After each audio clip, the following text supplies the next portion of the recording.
कथा कहानी किस्सा के दोस्तों को नमस्कार। खुशी असल में क्या है, ये सवाल हमेशा से आदमी के दिमाग में रहा है। आज इसी सवाल के जवाब के रूप में एक कहानी प्रस्तुत है। कहानी प्रसिद्ध रूसी लेखक लियो टॉलस्टॉय ने लिखी है। लीजिए इसी कहानी की हिंदी प्रस्तुति सुनिए। कहानी का शीर्षक है इलियास की खुशी।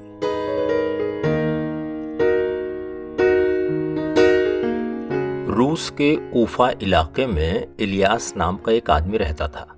उसकी शादी करीब 1 साल बाद ही उसके पिता का देहांत हो गया। अपने बेटे इलियास के लिए वो बहुत जमीन जायदाद छोड़कर नहीं गया था। इलियास को अपने पिता की मृत्यु के बाद 7 घोड़ी, 2 गाय और कुछ भेड़ें ही मिली थीं। क्योंकि वो एक मेहनती और समझदार व्यक्ति था, इसलिए जल्दी ही उसने अपनी संपत्ति में इजाफा करना शुरू कर दिया। वो और उसकी पत्नी सुबह से लेकर शाम तक मेहनत करते थे। वो सुबह और लोगों से पहले उठ जाते थे और सारा दिन काम करने के बाद रात में सबके बाद सोते थे। उनकी मेहनत रंग लाई और साल दर साल उनकी संपत्ति बढ़ती ही चली गई। इलियास की जमीन जायदाद आसपास के सभी लोगों से कहीं ज्यादा हो गई। 30-35 साल बीत गए। इलियास के पास अब 200 घोड़े, 150 के आसपास गाय भैंस और 1200 भेड़ें हो गईं। उसके नौकर इन जानवरों की देखभाल करते थे और नौकरानियां गाय भैंस और घोड़ियों का दूध निकालती थीं। वो दूध से कुमिस तैयार करती थीं, जिसे घर के सदस्यों और मेहमानों को पीने के लिए दिया जाता था। इसके अलावा दूध, दही, मक्खन और घी भी बहुत बड़ी मात्रा में तैयार किया जाता था। इलियास के पास किसी चीज की कमी नहीं थी।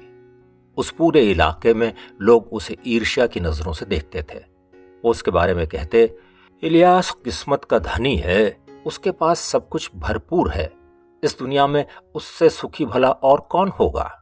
आसपास के रसूखदार लोगों ने भी इलियास के बारे में सुना तो उससे जान पहचान बढ़ाने शुरू कर दी। उससे मिलने लोग दूर दराज के इलाकों से भी आते थे। वो सबकी बहुत आव भगत करता था। उनके रहने और खाने पीने का पूरा इंतजाम किया जाता। हर किसी को पीने के लिए कुमिस, चाय और शरबत दिया जाता और उन्हें खाने के लिए बकरे का गोश्त मिलता था। जब भी मेहमान आते तब 1 या 2 भेड़ें ज़िबह की जाती थी। अगर मेहमानों की संख्या ज्यादा होती तो किसी बड़े जानवर को मारा जाता। इलियास के 3 बच्चे थे, 2 बेटे और 1 बेटी। उसने अपने बच्चों की शादी ब्याह भी अच्छे घरों में कर दी थी। जब तक वो गरीब था उसके बेटे उसके काम में हाथ बटाते थे, लेकिन जैसे ही उनके घर में धन संपदा आने लगी, लड़के लापरवाह और कामचोर हो गए। एक को तो शराब पीने की भी लत लग गई। बड़े बेटे की किसी लड़ाई झगड़े में मौत हो गई और छोटा तो पहले ही बर्बाद हो गया था। छोटे बेटे की बीवी झगड़ालू और घमंडी महिला थी और जल्दी ही वो अपने माँ बाप से अलग होकर दूसरी जगह रहने लगा। जब वो अलग हुए तो इलियास ने अपने बेटे को एक घर और कुछ जानवर भी दिए। इससे उसकी जायदाद कुछ कम हो गई। इसके कुछ ही दिन बाद भेड़ों में एक बीमारी फैली और कई भेड़ें इस बीमारी की भेंट चढ़ गईं। इसके बाद फसल बिगड़ गई और जानवरों के लिए घास पानी की कमी हो गई। उसी साल जाड़ों में कई जानवर मर गए। किर्गिज जनजाति के लोगों ने भी बाद में उसके सबसे अच्छे घोड़े चुरा लिए। इन सभी कारणों से इलियास की संपत्ति धीरे धीरे कम होती चली गई। एक तरफ उसकी जायदाद में कमी हो रही थी और दूसरी तरफ उसका स्वास्थ्य भी साथ नहीं दे रहा था। इन सब बातों का नतीजा ये हुआ कि जब उसकी उम्र 70 साल की हुई, उसने अपने घर के कालीन, टेंट, ऊन, घोड़ों की काठी और दूसरा कीमती सामान बेचना शुरू कर दिया। जब कुछ न बचा तो आखिर में उसने अपने सभी जानवर भी एक के बाद एक बेच दिए। उसके पास अब केवल एक गर्म कोट, एक कप और जूते ही रह गए। उसकी पत्नी शाम शमागी भी उसके साथ थी। जब तक वो कुछ समझ पाता तब तक सब कुछ जा चुका था। गरीबी उसके सामने मुंह बाए खड़ी थी। नतीजा ये हुआ कि उसने और उसकी बूढ़ी पत्नी ने दूसरों के घर काम करना शुरू कर दिया। उनका बेटा भी दूर किसी और जगह जा चुका था और बेटी की मौत हो चुकी थी। इस बूढ़े पति पत्नी की देखभाल करने वाला अब कोई भी नहीं था। ऐसे में उनका पड़ोसी मोहम्मद शाह उनकी मदद को आगे आया। मोहम्मद शाह ना तो बहुत अमीर ही था और ना ही बहुत गरीब। वो मध्यम वर्ग का एक भला आदमी था। उसे इलियास के पुराने दिन याद थे।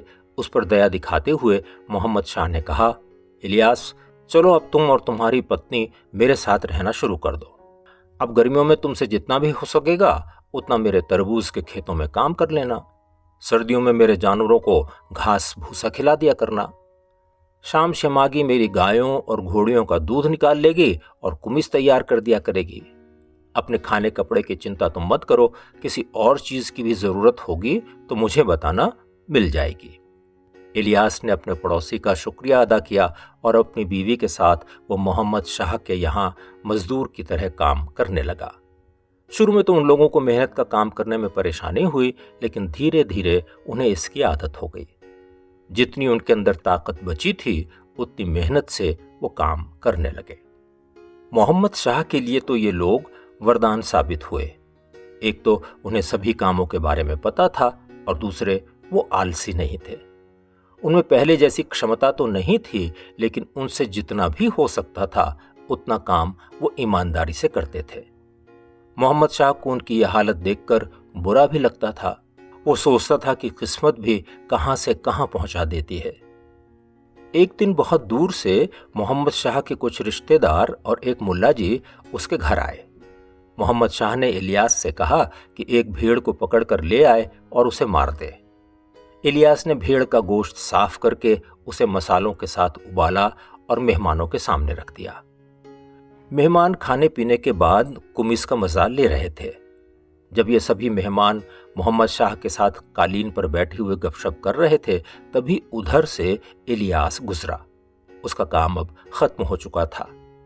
उसे देखकर मोहम्मद शाह ने अपने मेहमानों से कहा, आप लोगों ने अभी उस बूढ़े को देखा जो इधर से गुजरा था? एक मेहमान ने कहा, हाँ देखा, उसमें ऐसी क्या खास बात है? मेजबान ने जवाब में कहा, खास बात यही है कि वो किसी जमाने में इस इलाके का सबसे अमीर आदमी हुआ करता था। उसका नाम इलियास है। आप लोगों ने जरूर सुना ही होगा। मेहमान ने जवाब में कहा, हाँ सुना है। मैंने उसे देखा तो कभी नहीं था, लेकिन उसका नाम तो चारों तरफ मशहूर था। मोहम्मद शाह ने अफसोस करते हुए कहा, लेकिन अब उसके पास कुछ भी नहीं रहा। वो मजदूर की तरह मेरे पास काम करता है। उसकी बीवी भी मेरे ही यहाँ काम करती है। मेहमान का मुंह खुला का खुला रह गया। अपना सिर हिलाते हुए वो बोला, समय का चक्र ऐसा ही होता है भाई। एक आदमी ऊपर उठता है तो दूसरा नीचे चला जाता है। क्या इस बूढ़े को अपने पुराने दिन याद करके अफसोस नहीं होता? मोहम्मद शाह ने गहरी सांस छोड़ते हुए कहा, अब क्या कहा जा सकता है।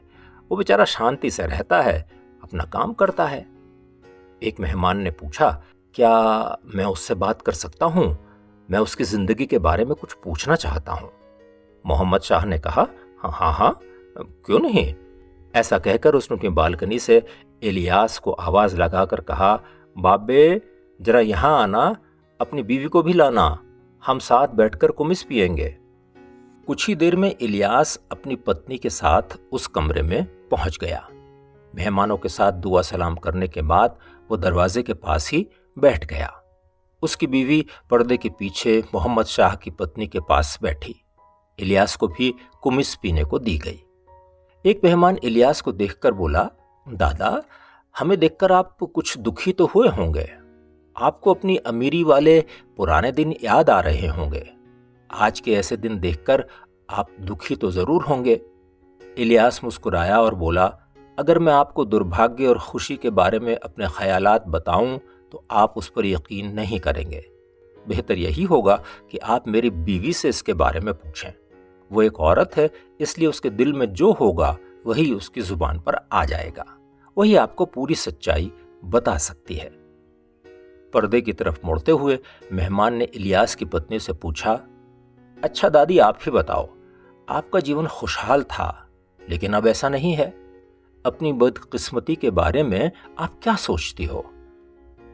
पर्दों के पीछे बैठी शाम शमागी ने बोलना शुरू किया, मैं और मेरे पति ने पिछले 50 साल तक खुशी ढूंढने की पूरी कोशिश की, लेकिन नाकाम रहे।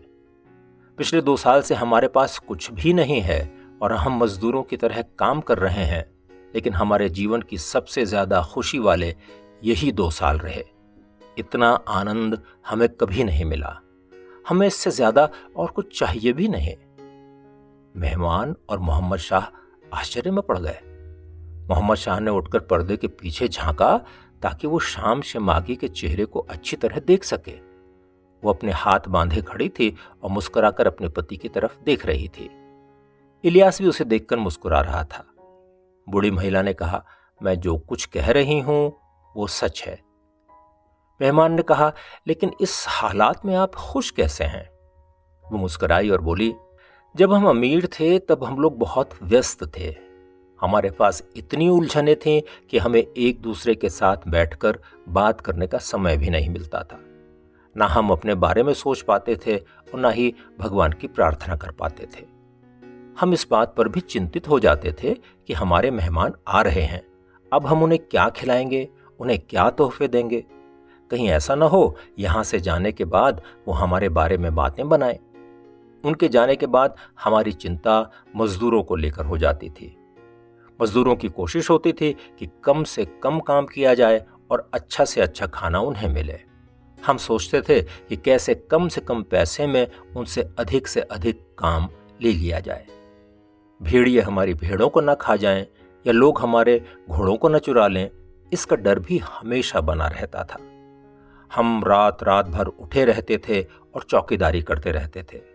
हमें हमेशा अपने नुकसान का डर बना रहता था। एक चिंता खत्म होती थी तो दूसरी सामने खड़ी हो जाती थी। मैं और मेरे पति में हमेशा ही किसी न किसी बात पर अनबन होती रहती थी। वो कुछ कहता और मैं कुछ कहती। हम एक चिंता से दूसरी चिंता में पड़ जाते। एक पाप के बाद दूसरा पाप करते, लेकिन खुश नहीं रह पाते थे। मेहमान ने पूछा, और अब? इलियास की पत्नी ने जवाब दिया, अब हम जब सुबह सोकर उठते हैं तब एक दूसरे को देखकर प्यार से मुस्कुराते हैं। हमारे बीच कोई झगड़ा होता ही नहीं। हम खुशी से रहते हैं। हमें इस बात की भी चिंता नहीं रहती कि मालिक साहब को कैसे खुश रखना है। हमारे अंदर जितनी ताकत है हम उतना काम करते हैं और ये सोचते हैं कि हमारी वजह से हमारे मालिक को कोई नुकसान न उठाना पड़े। हमें 2 समय का खाना मिल जाता है, पीने के लिए कुमिस मिल जाती है, जब ठंडा होता है तब जलाने के लिए लकड़ियां मिल जाती हैं और हमारे पास फर के गर्म कोट भी हैं। हम एक दूसरे से बात भी कर पाते हैं, एक दूसरे के बारे में सोचते हैं और ऊपर वाले की प्रार्थना भी करते हैं। 50 साल तक हम जिस सुख शांति को खोजते रहे वो हमें अब मिले।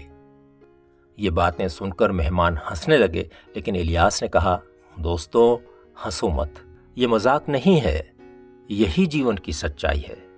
हम पहले बेवकूफ थे, धन दौलत खत्म हो जाने के डर से रोते रहते थे, लेकिन अब हमें ईश्वर ने सच्चाई का रास्ता दिखाया है। हम ये सब इसलिए करते हैं क्योंकि ऐसा करके हमें खुशी मिलती है। आप सबकी भलाई भी इसी में है। ये सब कुछ सुनने के बाद मुल्ला ने कहा, इन्होंने ये बहुत ही अक्लमंदी की बात की है। हमारे पवित्र धार्मिक ग्रंथों में भी यही सब कुछ लिखा है। इसके बाद सभी मेहमान चुप हो गए और गंभीरता से इस बारे में सोचने लगे।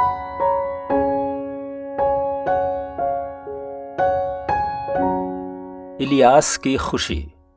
अभी आप लियो टॉल्स्टॉय की रूसी कहानी की यह हिंदी प्रस्तुति सुन रहे थे।